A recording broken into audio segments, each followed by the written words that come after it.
Welcome to the Branded Impact Podcast. On this show, we go beyond surface level branding, honest conversations with industry leaders, behind the scenes of aligned brand building, and actionable insights to help you elevate your presence. I'm your host, Jocelyn Espejo, aka Joe. Hit subscribe and join me each week for the Branded Impact Podcast. If the word should shows up in your business, chances are your brand is out of alignment. Today, I'm joined by Morgaine Trine, owner of Honestly Bookkeeping, who's not just a bookkeeper, she's a systems thinker, helping founders stabilize and scale from a place of clarity and authenticity. Morgaine, thank you so much for joining me today. I am so excited to have this conversation. Can you start by sharing a little bit about Honestly Bookkeeping and what got you to start this business? Yeah. First of all, thank you so much for having me. I'm really excited about this conversation. I think it's going to be really good. But I originally started my business so that I could move to the Mediterranean.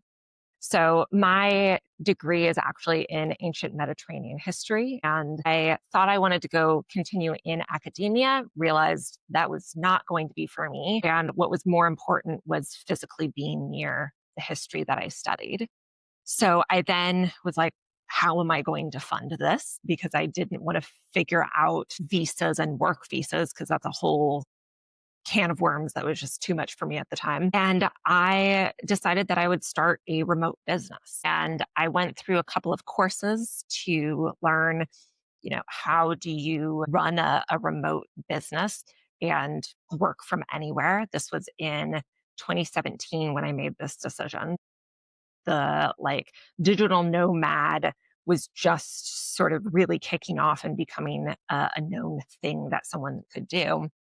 And as I was going through this process of figuring out how to fund this, I realized the other women in the spaces I was in were really struggling with the financial management piece of being a business owner, right? Like, how do I figure out pricing? How do I figure out invoicing? And I was like, these are the fun bits. And so I realized that this was a big opportunity. And I found what at the time was called Bookkeeper Business Launch, which is a course designed to teach you how to do bookkeeping and how to run a remote bookkeeping firm.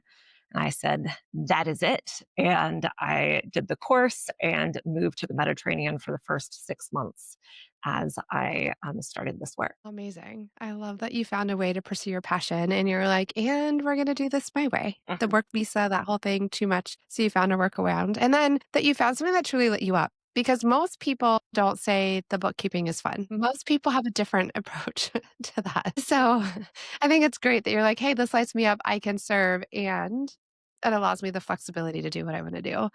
So talk to me a little bit about the shoulds. So and this is something that I say a lot of times with the shoulds on the branding side, but you like to say too that should is the surest sign that something is out of alignment. Mhm. So, how does that show up for a business in the branding, the books, and the visibility for Yeah, founders? absolutely.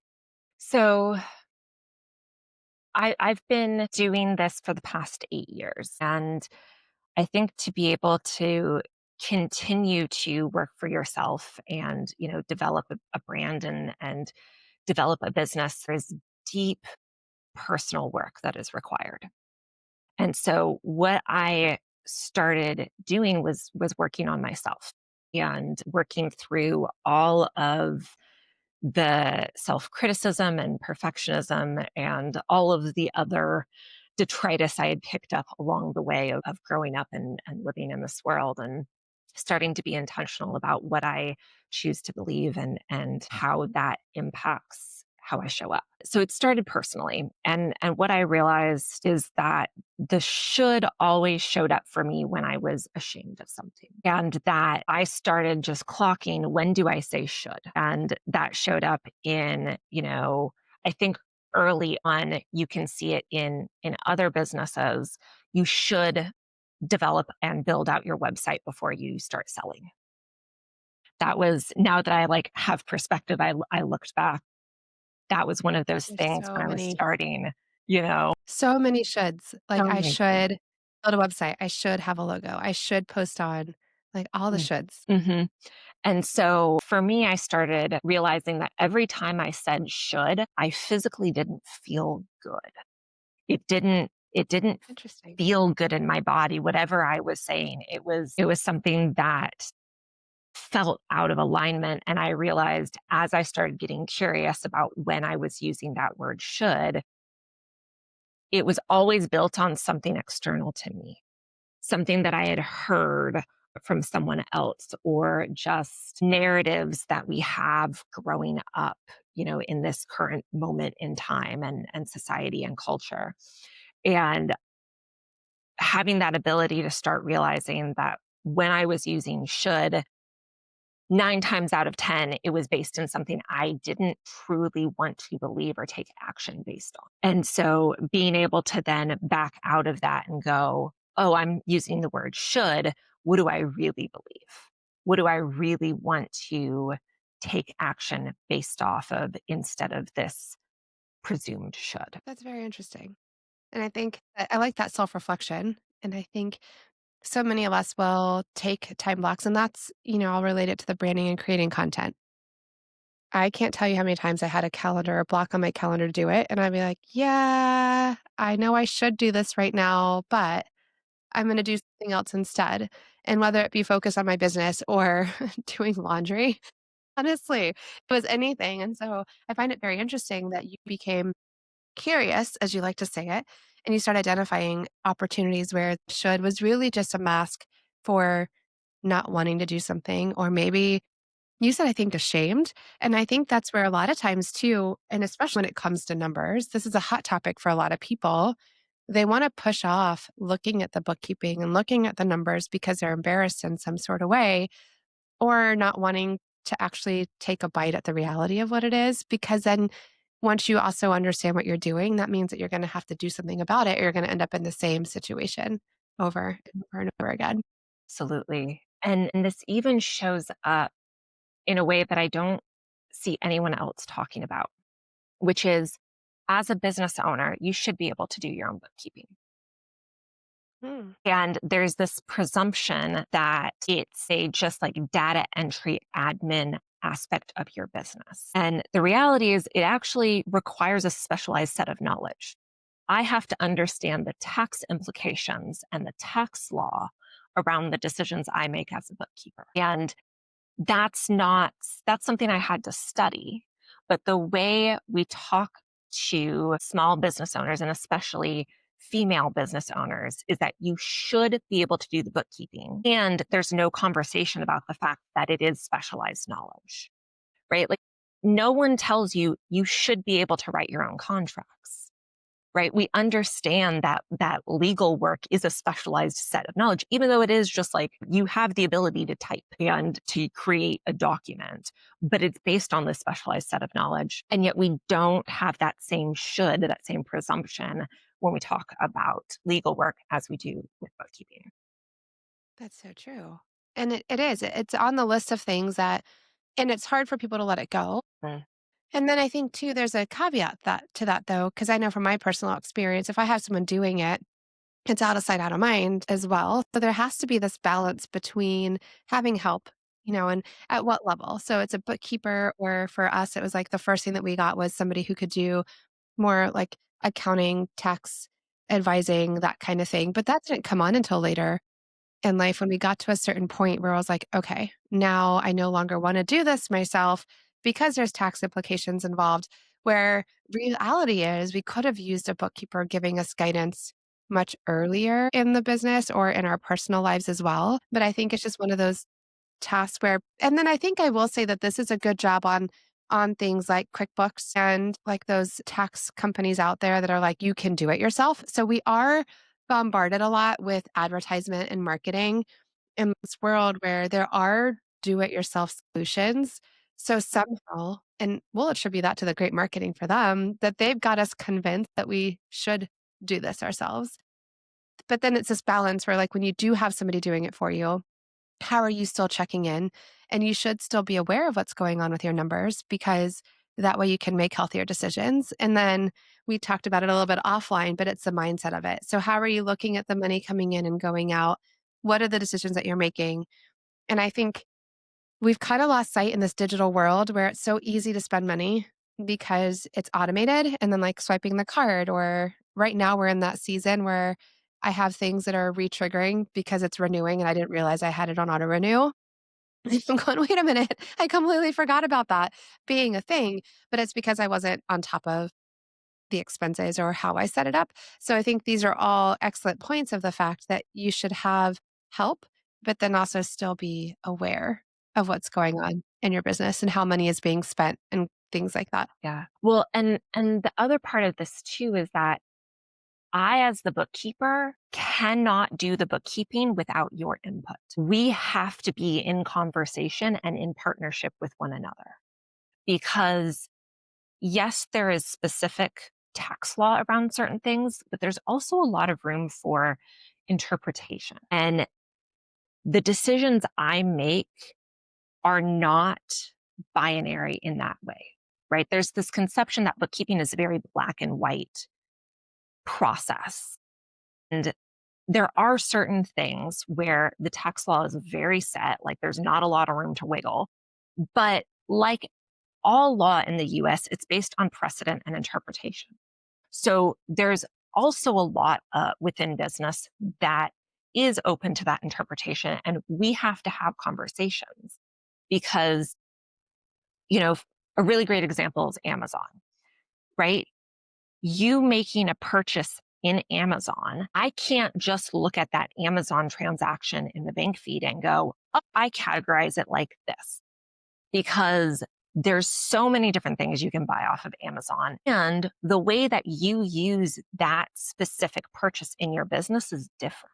For instance, if you bought ink off of Amazon, it may be like just a general office printer. Okay, this is an office expense. But if you run a business that does some sort of printing or art, that's actually a cost of goods sold, right? And so I need to know what you're doing in the business. What's the operational piece? How does this specific transaction tie in to your lived experience? And there's no way that I can know that just by looking and seeing Amazon 1999. That's so true. And I think it's being able to also keep up with it. And then the those of us, that like to wait until the end of the year, then that's a whole nightmare because it's like you have how many transactions and Amazon gets the business from this household. So that is definitely, and it's a mix. And I try to keep it separated by like this is a business purchase versus this is a personal purchase, but that's a lot of transactions to go through. So I love that and it has to be a conversation and it has to be a relationship. And then ultimately too, figuring out what is the best way to code it? What is the best way to make a business transaction? And then that comes in. We can have a whole separate conversation on how you should keep your business and your personal stuff separate to make things easier like this because it gets convoluted and it can kind of get wrapped up and it gets messy. But I kind of want to shift the conversation a little bit back into the branding side for a minute because one of the things that I think has changed for you lately is that you've started bringing yourself more into your brand. So, can we have a conversation around what has that done for you? Mm, Like now that you're bringing, and what does that look like? Because that to me can look very different to what somebody else hears. So, when you and I say that statement, you started bringing yourself more in, what is that actually like? What pieces and processes have you put into place to do that? absolutely. Yeah. So I think part of it is that being in a numbers profession, we think of it as a very like unemotional, very corporate type of position and typical branding. But, as we've already seen in this conversation, like it is a very deep and personal conversation. And when I first started, I felt like I had to present this very professional and almost sterilized view of bookkeeping and being in business in a numbers profession. And that there's not a lot of room for discussing topics that aren't specifically this is how you invoice. This is how make a cash flow forecast. This is, top 5 expense categories that should think about as a small business owner. And so what it's looked like for me to bring more of my specific perspective and individualness within the brand is to start just being more open in how I'm talking about how I'm engaging with this work, how I see the bookkeeping connecting to the broader business and operations and mindset, how I see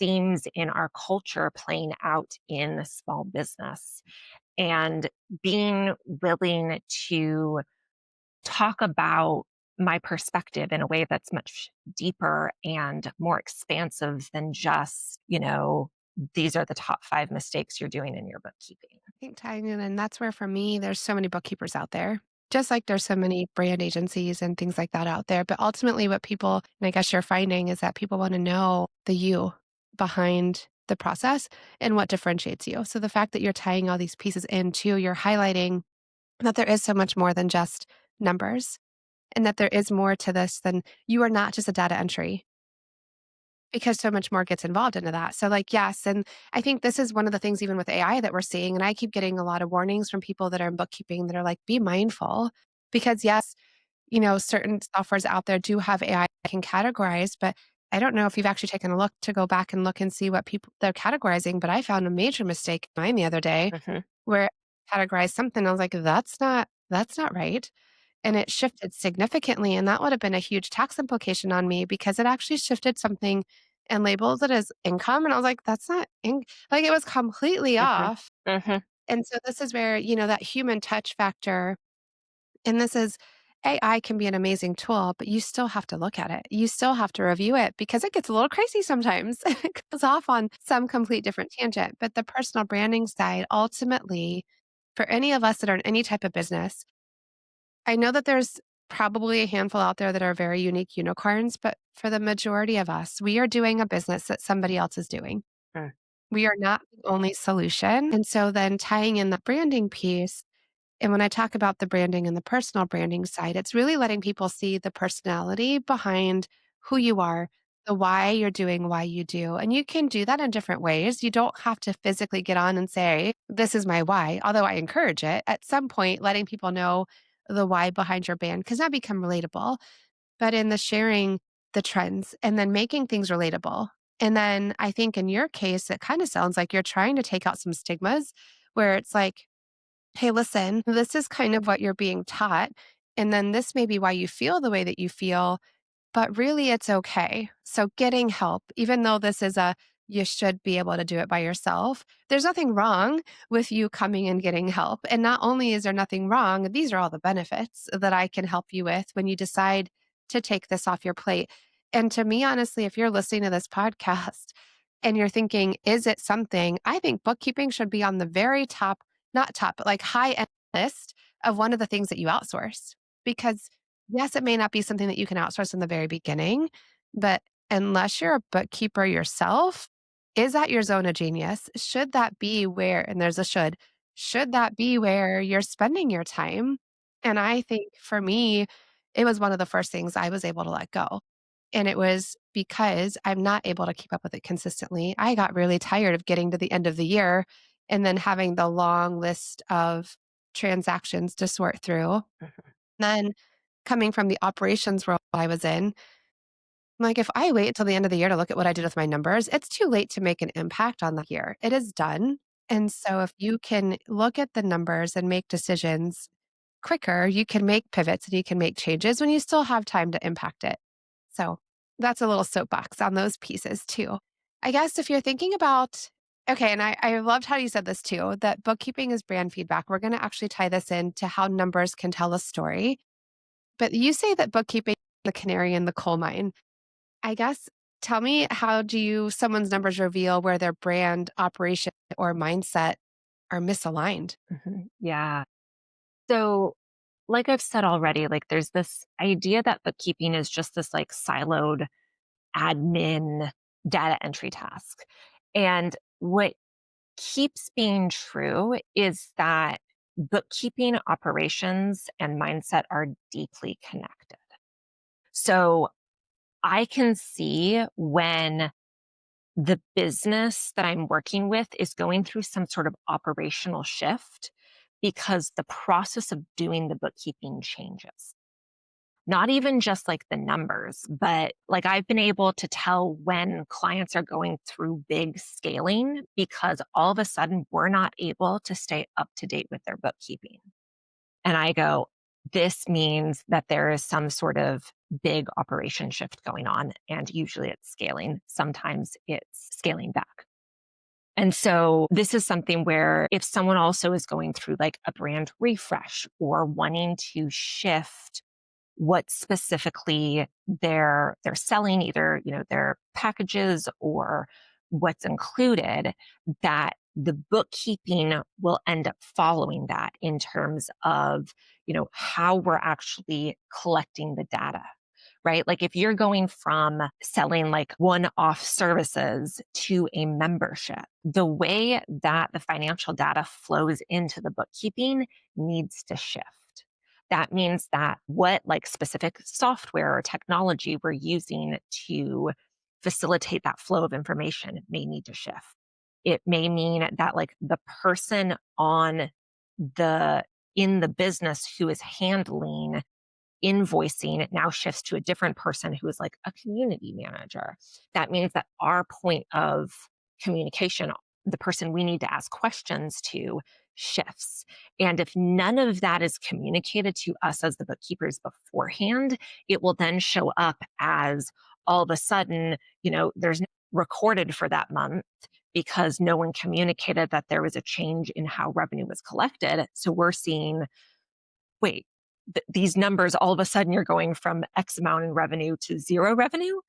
That doesn't make any sense. And so we then can see there's a shift here. There's something that changed. And so then we bring it up and say, hey, what's going on here?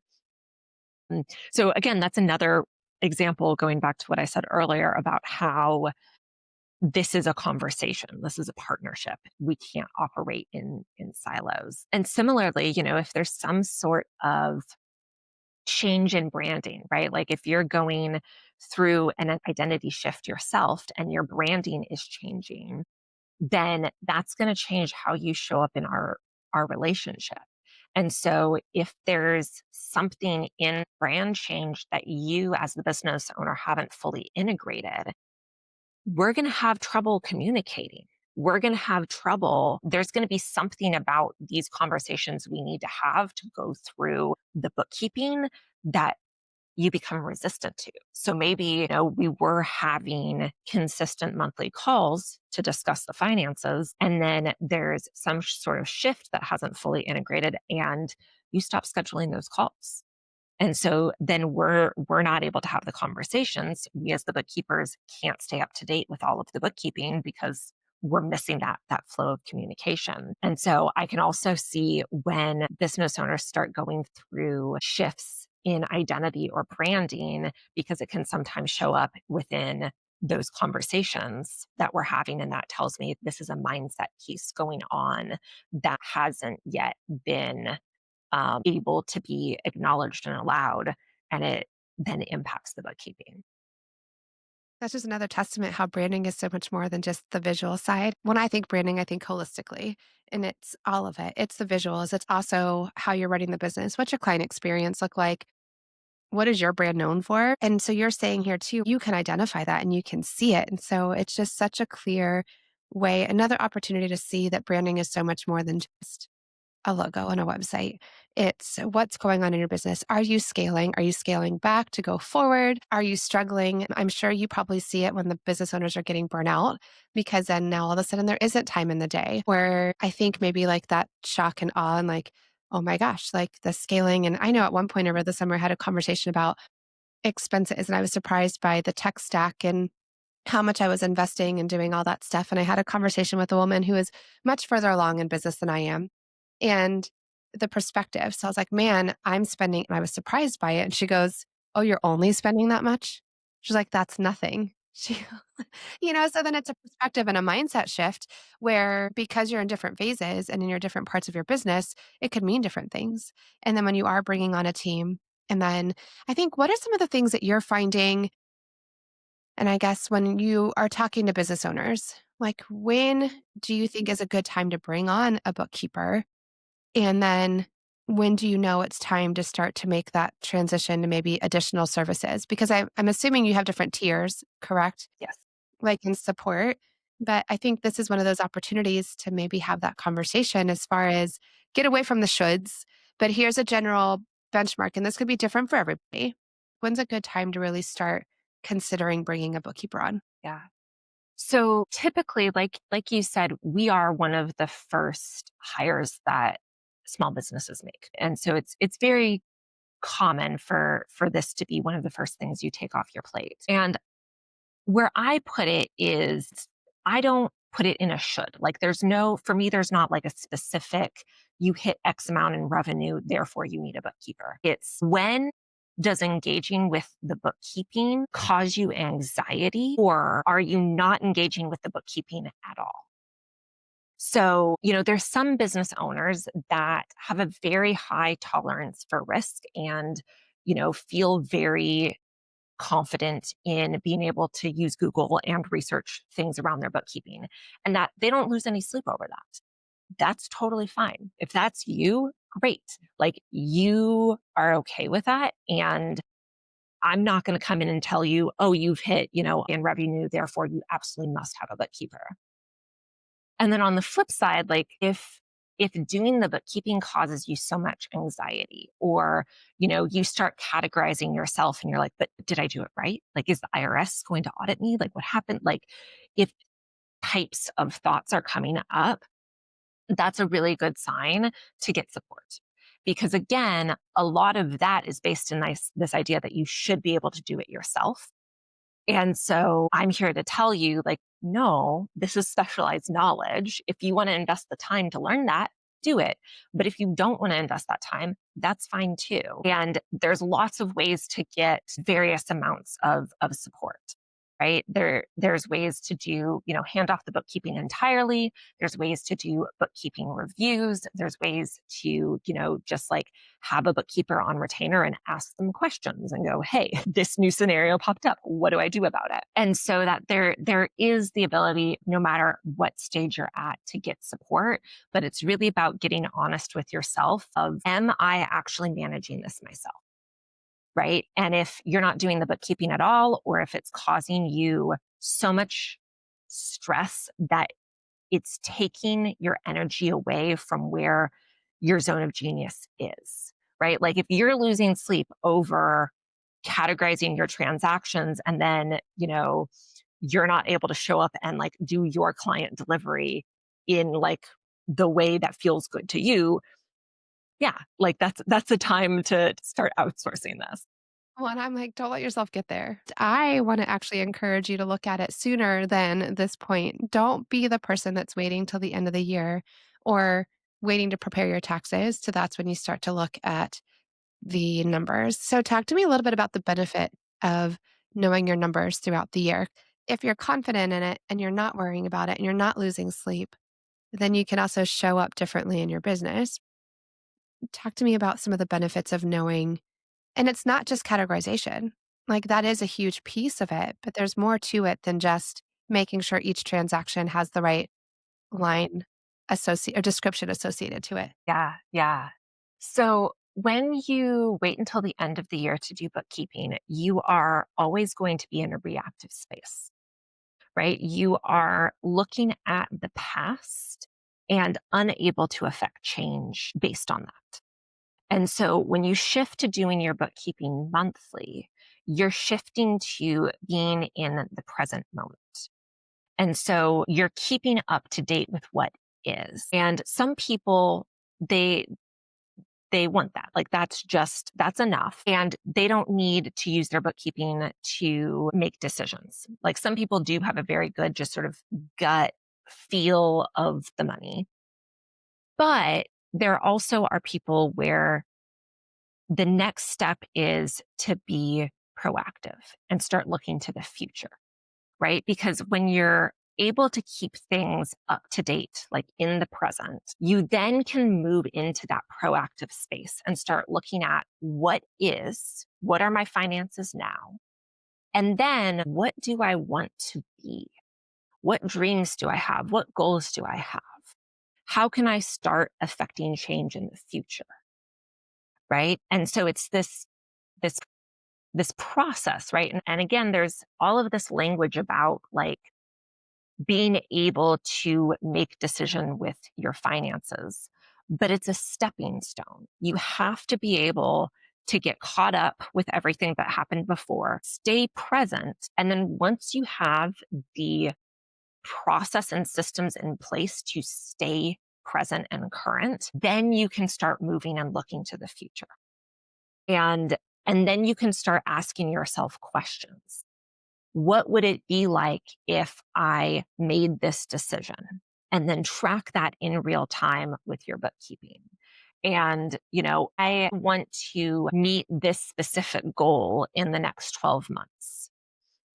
Where am I now? Where is that goal? Okay. How can we start planning for that? But again, I think one of the things that I want to come back to is you cannot get to that forward looking and like strategic decision making place without doing the historical work and without setting that like recurring foundation for what's going on at this moment.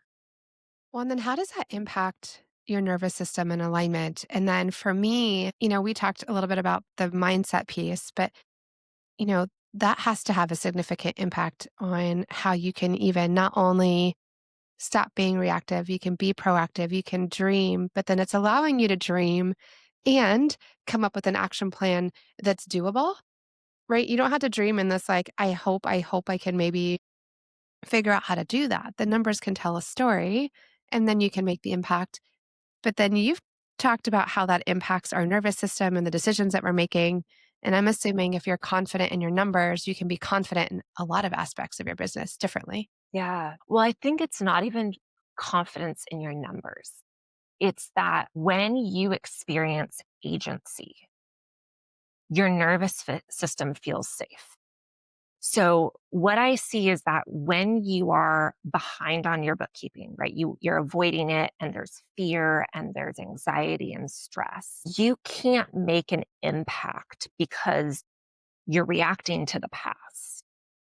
And then that's why building this muscle of staying current with your bookkeeping, it builds up that sense of safety in your nervous system that you can engage with the process.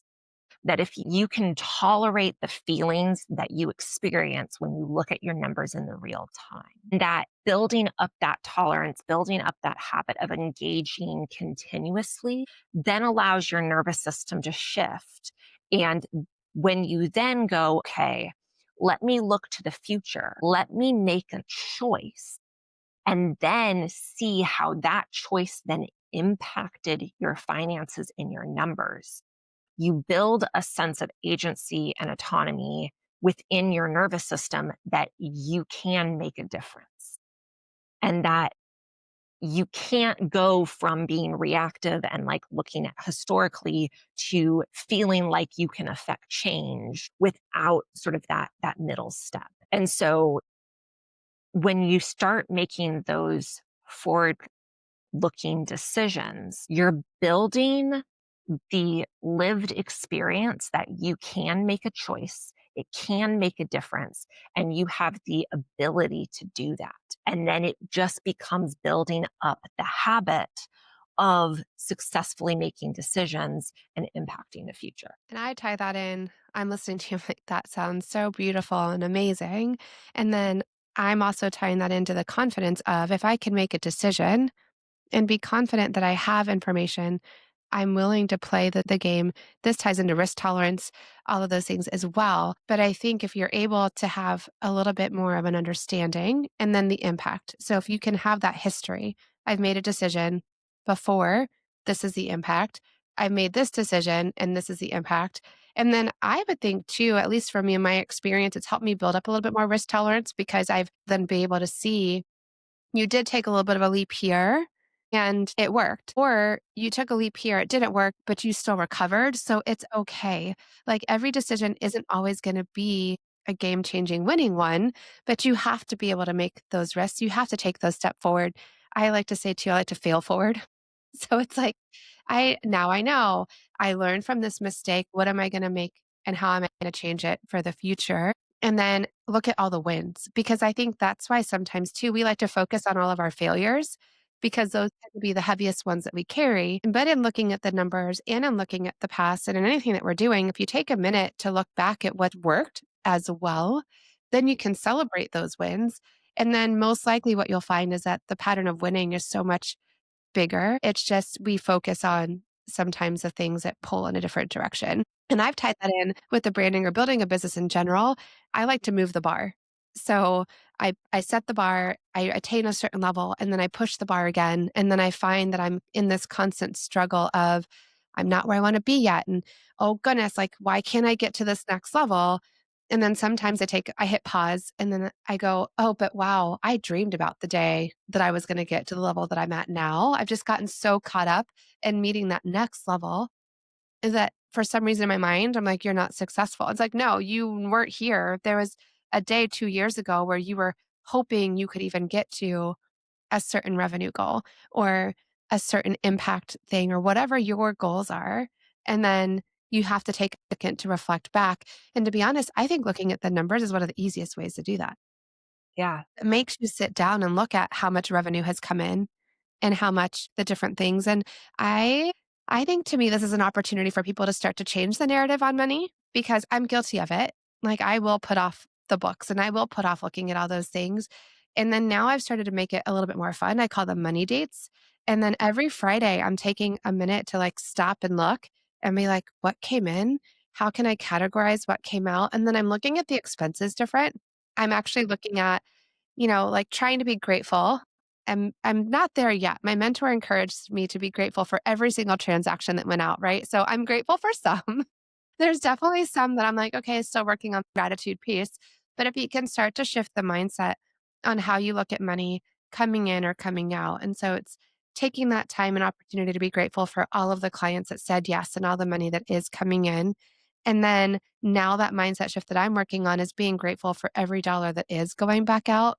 And I will say this, the easy ones are for like my VA, that she's amazing and I love having her in my life. And I just can't imagine a world where she's not in it. So every time I go to pay her, I'm like, this is so happily, like I am happy to be able to do this. And I'm also aware of the impact I'm making in her life because it's helping her and her family and her status. So those are some mindset shifts as well.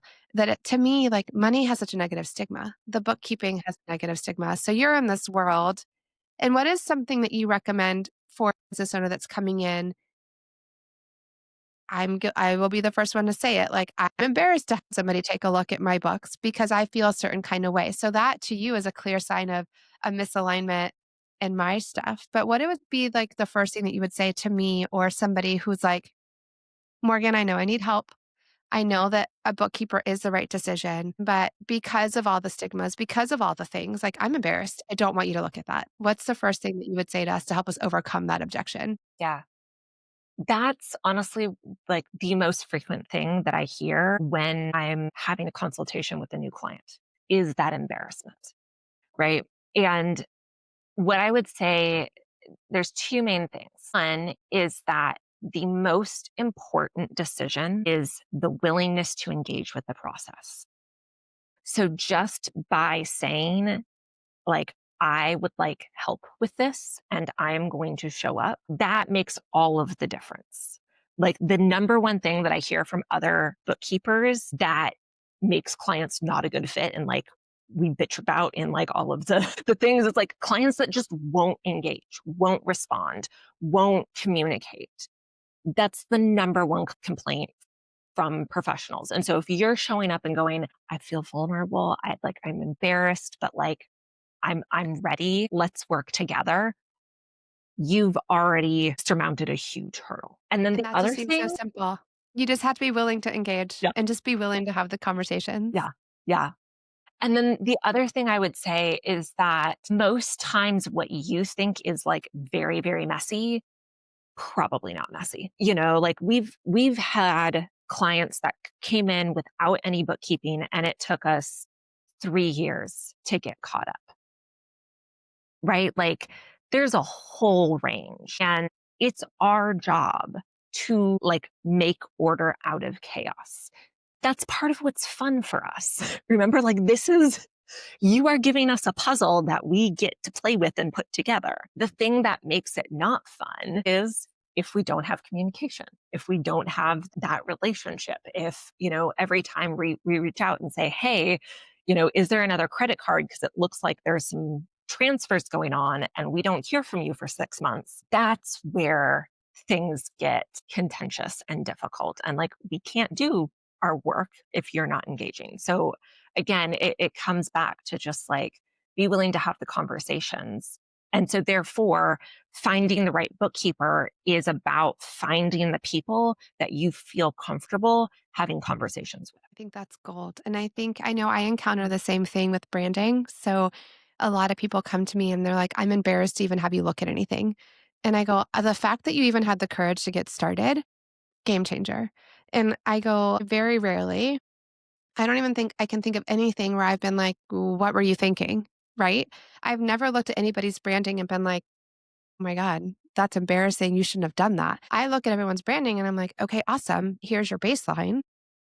You showed up, you started. Now, how can we help you get to that next level? But if you're not willing to have the conversation, and I think for me, as we're wrapping up this conversation too, is that if you've been listening and you're like, what do I do? I think the biggest mistake that anybody can make is being afraid to reach out and get support from somebody who is an expert or a strategist on how to improve and how to elevate because you're too afraid to admit that like you have to be vulnerable to show them where you are. And it sounds like for you, you heard her at the beginning. She decided to get into bookkeeping because this was the fun part for her. So for those of us who don't find bookkeeping fun, aligning and working with somebody who looks at it as fun is perfect. And I'm the same with branding. Like if you come in and you're like, I have no freaking clue how to make this cohesive, I'm like, challenge accepted.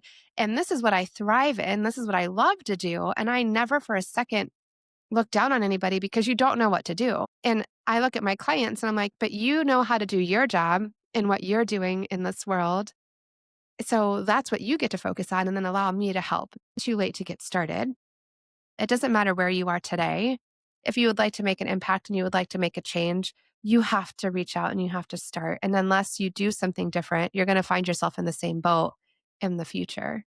So, the impact that having your books in order, aside from being able to file your taxes easier and have minimal tax implications and try to avoid all those pieces, there's actually a much bigger impact to that. Like, bookkeeping is not just data entry, guys. If you can actually figure out the story, know what's going on in your business, and then be able to make proactive decisions so that you can make a bigger change or a shift, that's where the beauty of it all lies in. So, if anyone's been listening, Morgan, and they're like, hey, it's time for me to have this conversation about bookkeeping, where can they find you? Yeah. So the best place to connect with me is our website. That's honestlybookkeeping.com. That's two O's, two K's, two E's. Um, and if you are curious about sort of where you're at in your bookkeeping, I have a quiz called What One Change Would Make the Biggest Difference for Your Bookkeeping Right Now. And you can find that at honestlybookkeeping.com/gifts, GIFTS. And you'll be able to take that quiz and sort of see where you are in this path and journey around bookkeeping. Fantastic. Thank you. That sounds like a really amazing gift. So definitely check that out. And then one last piece, if anyone's listening, and what would you recommend as far as like the number one thing that you want them to remember, whether it be bookkeeping or how bookkeeping and branding align? Yeah, I think it's that, bookkeeping mindset and operations and how you understand branding as that like bigger piece of including operations, that it's all connected. And that when there's change in one area, there's change in the other. And that when you understand that, that opens up a lot of possibility for you and your business.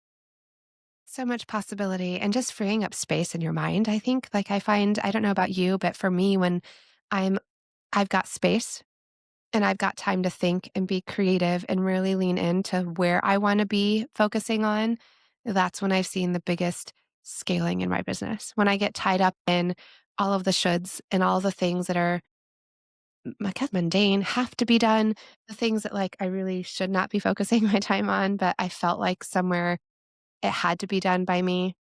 It's had a negative impact on my business. So I really encourage everyone to take a look at what their systems are. It's all aligned. It is all integrated, and really one piece leans into the other. And you cannot have branding without good operation. There has to be money to be able to maintain your business. If you have the courage to be able to ask the questions and then get the support when you need it, it really is okay. And that's what it's meant to be. None of us are meant to do this business alone. And I don't know of anybody that is successful in business that is doing all the things in their business.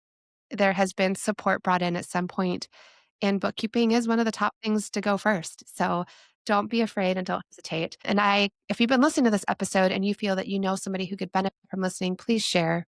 And as always, continue to go out there and make your branded impact. That's a wrap. Thanks so much for tuning in to the Branded Impact Podcast. If today's episode sparked something in you, please take a second to subscribe, leave a review, or share it with a friend who's ready to unlock their rebrand era. And if you're ready for a brand that's rooted in authenticity and built for impact, one that truly reflects your story, your energy, and your evolution, let's connect. Head to brandingbyjoe.com or DM me on Instagram at brandingbyjoe. Thanks for hanging out. Now get out there, show up with purpose, and make your branded impact. I'll see you next week.